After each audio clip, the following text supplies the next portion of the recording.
ஆண்டவருடைய ஆவி என்மேல் உள்ளது, ஏனெனில் அவர் எனக்கு அருள் பொழிவு செய்துள்ளார். ஏழைகளுக்கு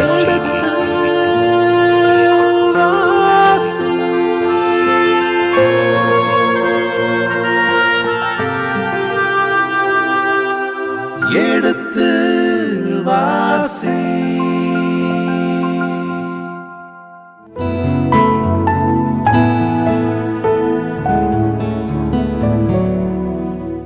இனி இதயங்களே எடுத்து வாசி நிகழ்ச்சியில் சாமுவேலின் முதல் புத்தகத்துடனான விவிலிய விளக்கங்களுக்கு செவிமடுத்துக் கொண்டிருக்கின்றோம். கடந்த பகுதியின் தொடர்ச்சியை இன்று தொடங்குவோம். வாருங்கள் நிகழ்ச்சிகள் செல்வோம். உங்கள் சார்பாக தந்தை அவர்களுக்கு வணக்கம் சொல்லி நிகழ்ச்சியை தொடங்குவோம். வணக்கம் தந்தை அவர்களே.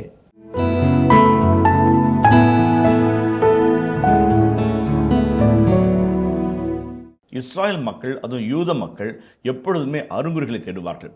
வானத்திலிருந்து நாங்கள் நம்பும்படி ஒரு அருங்குறி காட்டும் என்று இயேசுவை சோதித்தார்கள். பல இடங்களில் அருங்குகளை கேட்கும் வழக்கம் மக்கள் மத்தியில் இருந்தது. உதாரணத்திற்கு ஏசாயா இறைவாக்கினர் ஆகா மன்னிடம் சொல்லுவார், வானத்திலோ பூமியிலோ ஒரு அருங்குறி காட்டும்படி கேள் என்று. ஆண்டவர் நான் சோதிக்க மாட்டேன் என்று பார். ஆண்டவர் ஏன் சலிப்புரசைகள், ஆண்டவர் தாமே உங்களுக்கு ஒரு அடையாளம் தருவார், அருங்குறி தருவார் என்று விளக்குவார்கள். அருங்குகளை தேடும் மனம் எபிரேய மனம். அதே போல் இந்த அருங்குறிகள் எல்லாம் நீ நம்ப மாட்டேங்கிறல்ல, ஏற்றுக்க மாட்டேங்கிறல்ல, ஒன்றை நம்ப மாட்டேங்கிற, கடவுளுடைய வார்த்தை நம்ப மாட்டேங்கிற, கடவுளுடைய திட்டத்தை நம்ப மாட்டேங்கிற. அருங்குறிகள் வரும்போது உனக்கு உன் கைக்கு வந்ததை நீ செய். இவங்கெல்லாம் உன்னை கடந்து போவாங்க. நீ என்னென்ன செய்யணும்னு நினைக்கிறியோ அதை செய். எல்லாத்துக்கும் மேலாக இந்த அருங்குகளை காணும்போது நீ உன்னில் உறுதிப்படு, உன்னால் என்னவெல்லாம் இஸ்ராயலுக்கு செய்ய முடியுமோ அதை செய் என்று இரு பொருள்பட ஆசை சொல்கிறார். முதல் கருத்து. இரண்டாவது, ஆண்டவர் உன்னோடு இருக்கிறார். உன்னோடு இருக்கிறார் ரொம்ப அழகான வார்த்தை.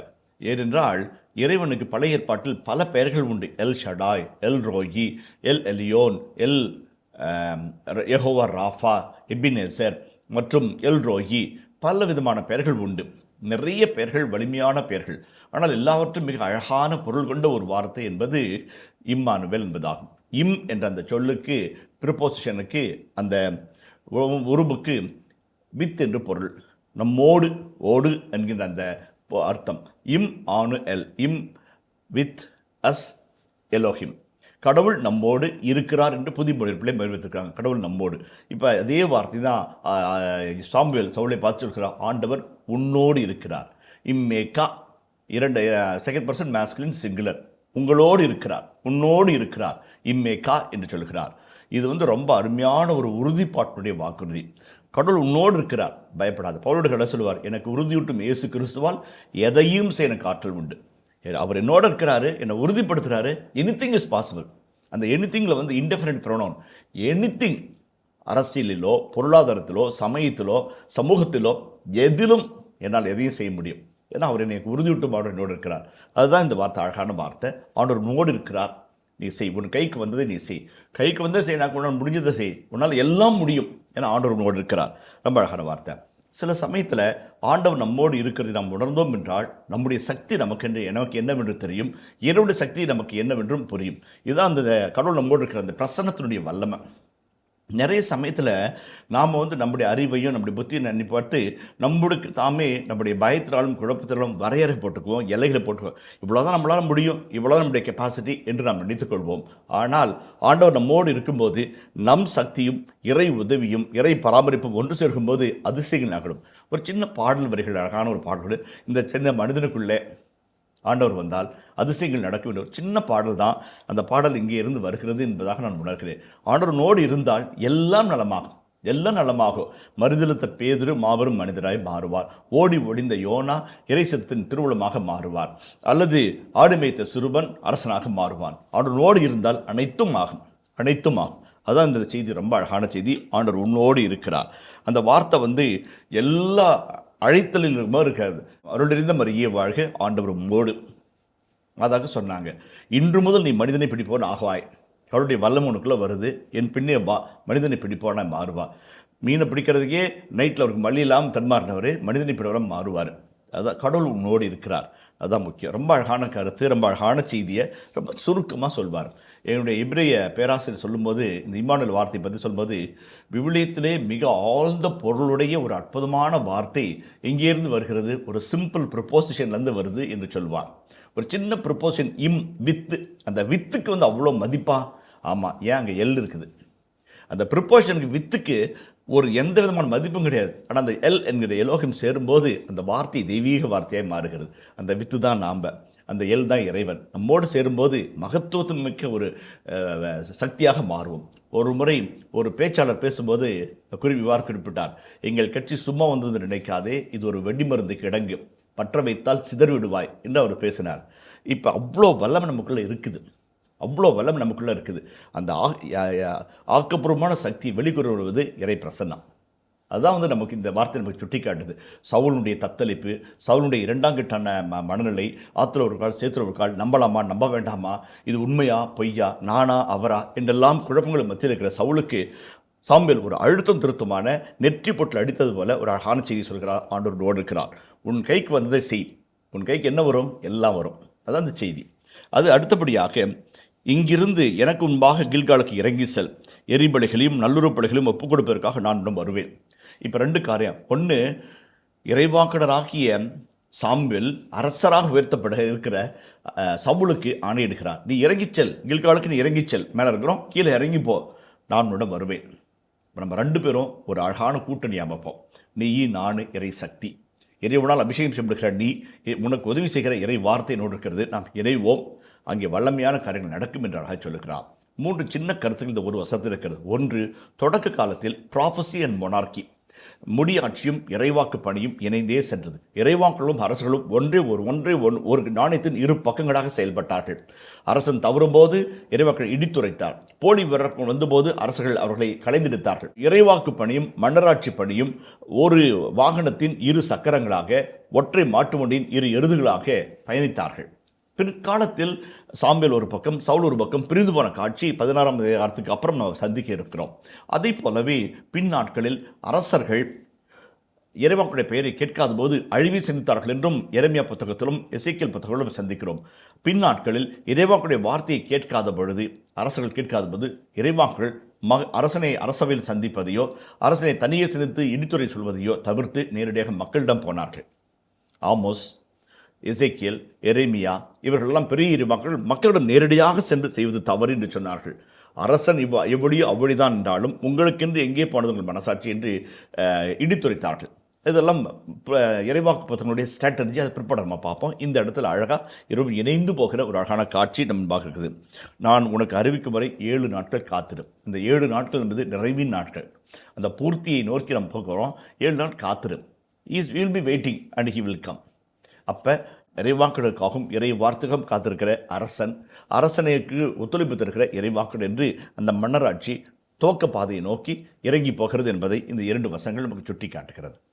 தந்தை அவர்களே, அன்னை மரியாளுக்கு கூட இவ்வளவு அடையாளங்களை கடவுள் கொடுக்கவில்லை.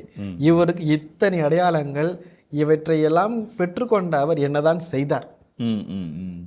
மனதுக்குள்ள ஒரு பெரிய கேள்வி. இவ்வளவும் பெற்றுக்கொள்ள வேண்டும், ஒரு அடையாளம் போதாத இறைவனிடத்திலிருந்து இத்தனை அடையாளங்கள் தேவையா அங்கிற ஒரு கேள்வி எனக்குள்ள இருக்கிறது. உறுதிப்படுத்தும் தொடர் உறுதிப்படுத்தும் நிகழ்பாடுகளை இறைவாக்கள் சொல்கிறார். 10ஆம் அதிகாரம் 1 முதல் 8 வரையில் இறைவார்த்தைகளில் 9ஆம் அதிகாரத்தில் மீண்டும் அந்த சொல்லப்பட்ட நிகழ்ச்சிகளெல்லாம் ஈடுறுவதை 9ஆம் வசனத்திலிருந்து நம்ம பார்க்குறோம்.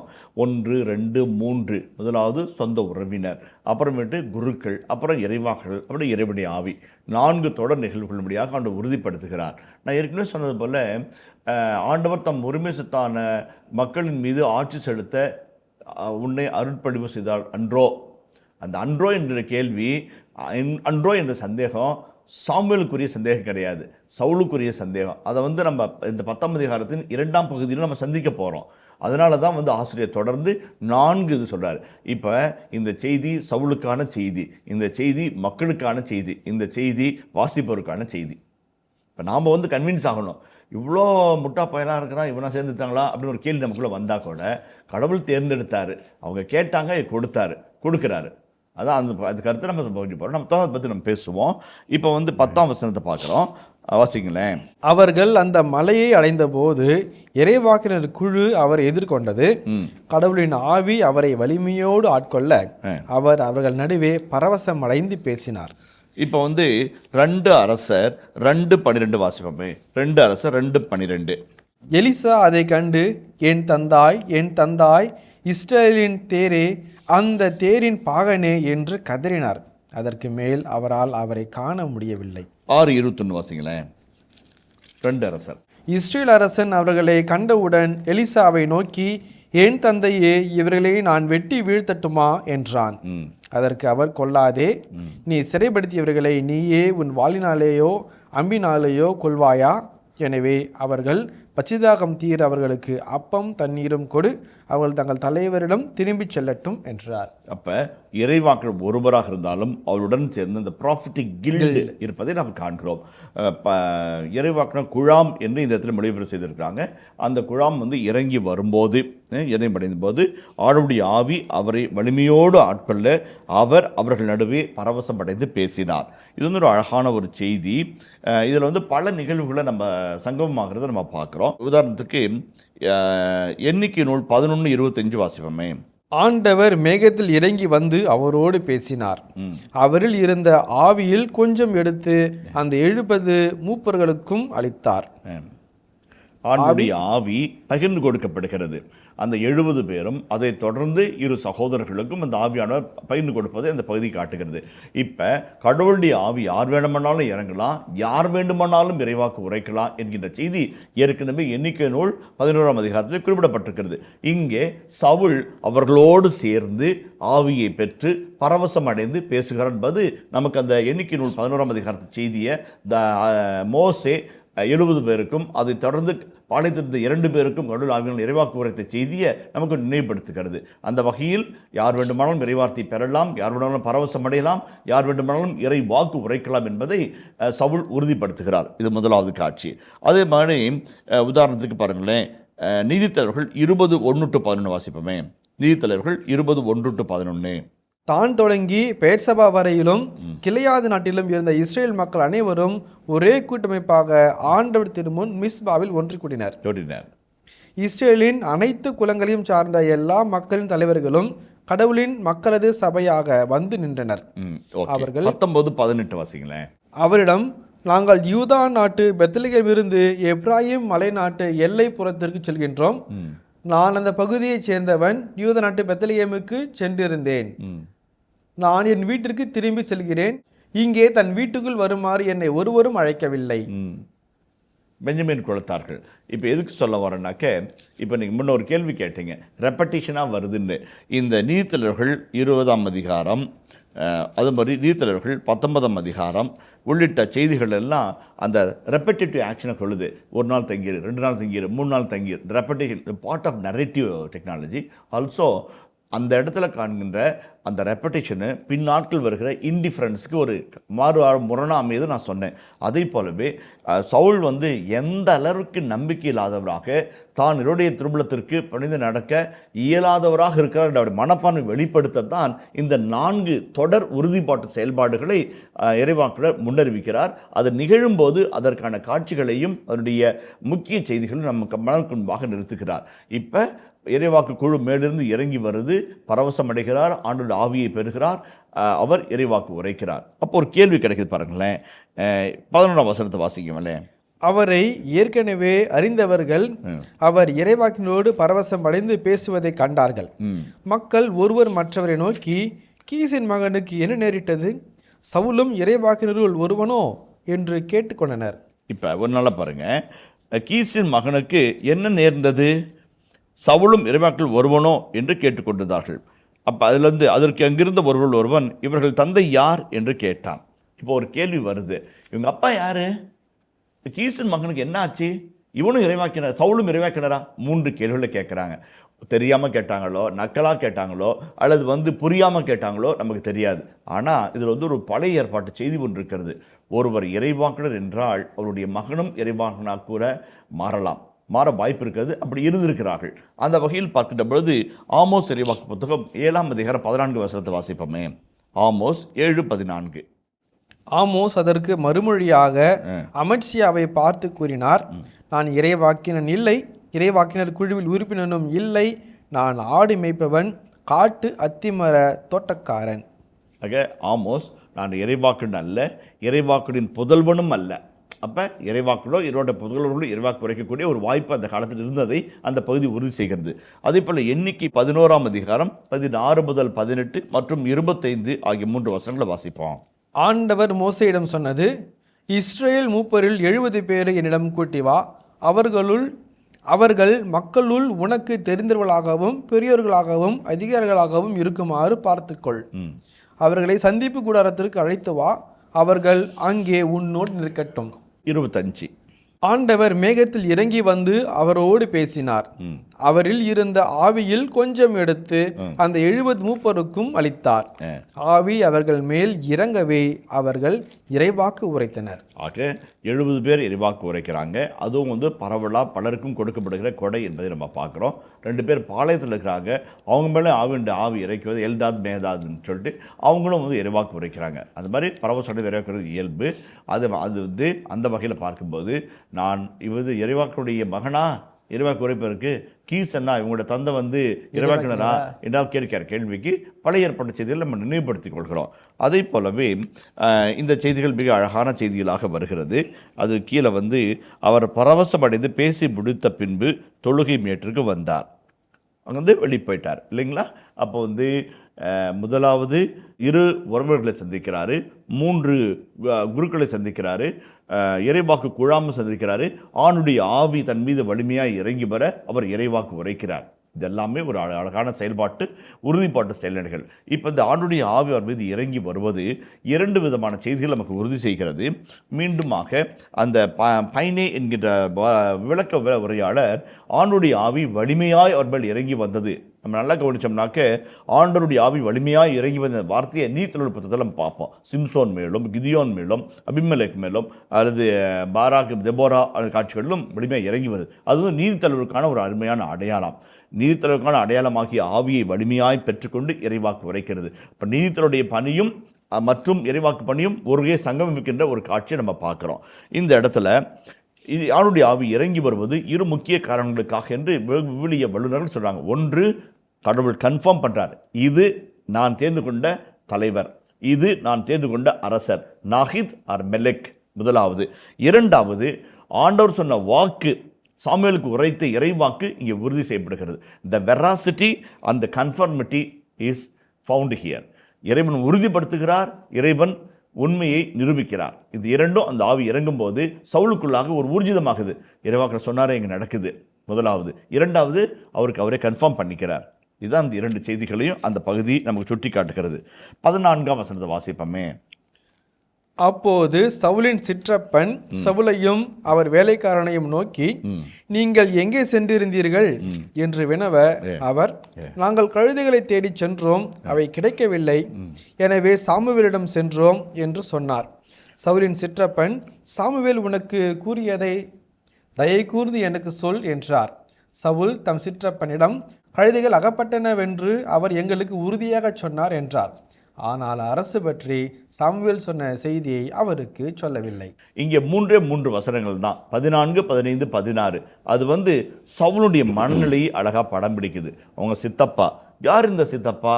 ஆங்கிலத்தில் அங்கிள் என்று வருகிறது. யார் இந்த சித்தப்பா? ஒருவேளை 14ஆம் அதிகாரம் 50ஆம் வசனத்தை வாசிப்போமே.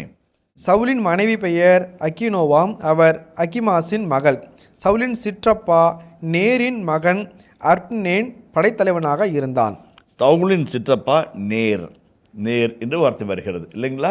அவருடைய மகன் தான் அப்னேர். அப்னேர் ஒரு நல்ல ஒரு கதாபாத்திரம், அதை பற்றி பின் நாட்களில் பார்ப்போம்.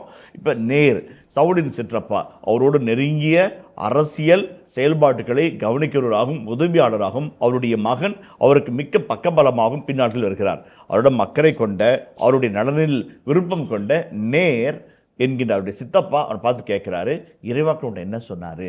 அதில் ஏதோ முக்கியமான செய்தி இருக்கும், புரிஞ்சுக்கிறாரு இல்லைங்களா. பாம்பின் கால் பாம்பரியும் என்ன சொல்கிறாரு? இவர் பாம்பின் கால் பாம்பரியும், இது என் கால எனக்கு தெரியலன்ற மாதிரி அவர் சொல்கிறாரு. என்ன சொல்கிறாரு? இறைவாக்கு சொன்னார், கழுதைகள் அகப்பட்டு விடும் என்று எனக்கு சொன்னார். உண்மையை சொன்னாரா? சொன்னார். பொய் சொன்னாரா? இல்லை. ஆனால் முழு உண்மையும் சொல்லலை. உண்மையை சொல்லுதல் என்பது 2 நிலைகள். உண்மையை சொல்லுதல், முழுமையான உண்மையை சொல்லுதல், உள்ளபடி உண்மையை சொல்லுதல் இல்லைங்களா. இப்போ இவர் ஹானஸ்ட்டு, ஆனால் டிசெப்டிவ்லி ஹானஸ்ட், ஏமாற்றத்தக்க வகையான ஒரு நேர்மை. உண்மையை சொன்னார், முழு உண்மையை சொல்லலை. ஏன், எதை இது குறித்து காட்டுகிறது? 2 காரியங்களை விவிலிய வல்லுநர்கள் முன்வைக்கிறாங்க. சொந்த சித்தப்பா கேட்குறாரு, ஒரு வேளை இறைவாக்கினர் சொன்னதை நம்பாமல் இருக்கலாம், அல்லது ஆணுடைய ஆவி வந்தபோது உறுதிப்பாட்டு தனக்குள்ளாக வந்தது. எக்ஸ்டர்னல் இன்டர்னல் 2 வகையிலும் கன்ஃபார்ம் பண்ணுறாங்க. அதுவும் அப்பயும் அவர் நம்பலை. சித்தப்பா கேட்குறாரு, சொல்லாமல் இல்லை, ஆமாம் ஆணுடைய ஆவி கூட என் மேலே இறங்கி வந்துச்சு, அவர் சொன்ன மாதிரி எல்லாம் நடந்துச்சு, என்னை அபிஷேகம் செஞ்சார், இஸ்ராயலுடைய தனிப்பெரும் உரிமை சொத்தின் தலைவராக இருப்பார்னு சொன்னார். சொல்லலை. கழுதுகள் கிடைக்கும் என்று சொன்னார். அந்த சொன்ன செய்தியில் ஒரு செய்தி அவர் சொன்னார், மற்ற செய்தியை மறைத்தார். ஏன் மறைச்சாருனாக்க, இப்படிப்பட்ட அந்த ஒரு மறைத்து த ஹைடிங் த ஃபேக்ட்ஸ் இவருடைய காட்சியிலும் இருக்கிறது, தாவீதினுடைய காட்சியிலும் இருக்கிறது. தாவீது பின்னாளில் திருப்பொழிவு செய்யப்பட்டதை அவருடைய உறவினர்களும் அண்ணன்காரர்களும் கூட அதிகமாக தெரிந்திருக்கவில்லை, பலருக்கும் மறைவாக வைத்திருந்தார். ஒரு கட்டத்தில் அவர் ஆண்டவரின் ஆவியினால் நிரப்பப்பட்டு திருப்பொழிவு செய்யப்பட்ட அரசு என்று உலகம் கொண்டாடும் போது அவர்களுடைய குடும்பத்தாரும் அறிந்து கொண்டார்கள் என்ற செய்தி தாவீதினுடைய நிகழ்வுகளிலும் வருகிறது, இவருடைய நிகழ்வுகளும் வருகிறது. சரி, இந்த செய்தி எப்படி பப்ளிக் ஆச்சு? அதுதான் அடுத்த வசனம் சொல்லுது. 17 முதல் 27ஆம் வசனம் வரைக்கும் 10 வசனங்கள் மிக அழகான சவுலின் திருப்பொழிவு பற்றிய 2ஆம் பகுதியை சொல்லுது. இப்போ 10ஆம் அதிகாரத்தில் நாம் பார்த்த 9 முதல் 16 வரை இறைவார்த்தைகளில் நம் வாழ்க்கை காணக்கூடிய செய்திகளை பார்த்துட்டு நம்ம கடந்து போவோம். இப்போ நான் சின்ன சின்ன கருத்துக்களை சொல்ல ஆசைப்படுறேன். ஒன்று வாழ்க்கைக்கு வரும்போது பின்னிருந்து முன்னோக்கி போவோம். சவுலின் சித்தப்பா, சொந்தக்காரர், அவருடைய இரத்த உறவு, இரத்த பந்தம் கேட்கிறார். இறைவாக்கினர் சொன்னது எனக்கு சொல். சவுல் சொன்னார், முழுமையாக சொல்லவில்லை. அவருடைய அரைகுறையான பதில் முழுமையான உண்மையை சொல்ல இயலாத நிலை எதை குறித்து காட்டுகிறது? இன்னும் தத்தளிக்கிற மனநிலையே சுட்டி காட்டுகிறது. சவுல் இறைவாக்கினரால் அழைக்கப்பட்டார், இறைவாக்கினால் உறுதி செய்யப்பட்டார், இறைவாக்கினால் திருப்பொழிவு செய்யப்பட்டார், இறைவாக்கினால் தொடர் செயல்பாடுகளை அறிவிக்கப்பட்டார், இறைவாக்கினர் சொன்னபடி தொடர் செயல்பாடுகள் நிறைவேறுவதையும் கண்டார். ஆனாலும் அவருக்குள்ளாக ஒரு தயக்கம், அவருக்குள்ளாக ஒரு கலக்கம், அவருக்குள்ளாக ஒரு முழுமையாக ஏற்றுக்கொள்ளவோ வெளிப்படுத்தவோ செயல்பட இயலாத ஒரு தளர்வான மனநிலை இதை சுட்டி காட்டுகிறது. இது நன்மையா தீமையா, நல்லதா கெட்டதா என்ற விவாதத்திற்குள் நாம் இறங்கவில்லை. ஒன்றை மட்டும் சொல்லி முடிக்க ஆசைப்படுகிறோம். முதலாவது, இறைவன் வல்லமையானவர்களை அவர் தேர்ந்து கொள்வதில்லை. தாம் யாரை தேர்ந்து கொள்கிறாரோ அவர்களை வல்லமையானவர்களாய் மாற்றுகிறார். அதே போல கடவுளுடைய அழைப்பு என்பது மிக வல்லமையானது. அது இப்படித்தான் வரும் அப்படித்தான் வரும் என்று யாரும் சொல்ல முடியாது. இனிய இதயங்களே, எடுத்து வாசி நிகழ்ச்சியில் சாமுவேலின் முதல் புத்தகத்துடனான விவிலிய இறை வசனங்களுக்கு செவிமடுத்துக் கொண்டிருக்கின்றோம். இதன் தொடர்ச்சியை மீண்டும் அடுத்த பகுதியில் பார்ப்போம். அதுவரை இணைந்திருங்கள். இயேசுவுக்கே புகழ், இயேசுவுக்கே நன்றி, மரியே வாழ்க. சவுல் ஆண்டோட ஆவியை பெற்ற பிறகும் அந்த உறுதிப்பாட்டில் நிலைக்கவில்லை, உண்மையை உணராமல் இருக்கிறார். அது நமக்குள்ளாக ஒரு நெருடலை உருவாக்குறதாக இந்த பகுதியில் நம்ம பார்க்குறோம். இப்படிப்பட்ட பின்னணியில் தொடர்ந்து இந்த சவுளுடைய கதாபாத்திரம் நமக்கு வாழ்க்கை சொல்லும் பாடங்களை நம்ம தொடர்ந்து கவனிப்போம். முக்கியமான நிகழ்வுகள், முக்கியமான செயல்பாடுகளுக்கு அந்த சீட்டு போட்டு இவருடைய திருவுளத்தின் பெயரால் மனிதரை தேர்ந்து கொள்வார்கள். அந்த வகையில் பார்க்கின்ற பொழுது யார் இஸ்ராயலை வழிநடத்தக்கூடிய அரசனாக ஏற்படுத்த இரவு நாள் விரும்பப்படுகிறவர் யார் என்று சீட்டு போட்டு பார்க்கிறார்கள். திருவுளச் சீட்டு என்று சொல்வார்கள். இயேசுவின் உடைகள் மீது யாருக்கு வரும் என்று சீட்டு போட்டார்கள். அது செக்குலர், இது சேக்ரடு.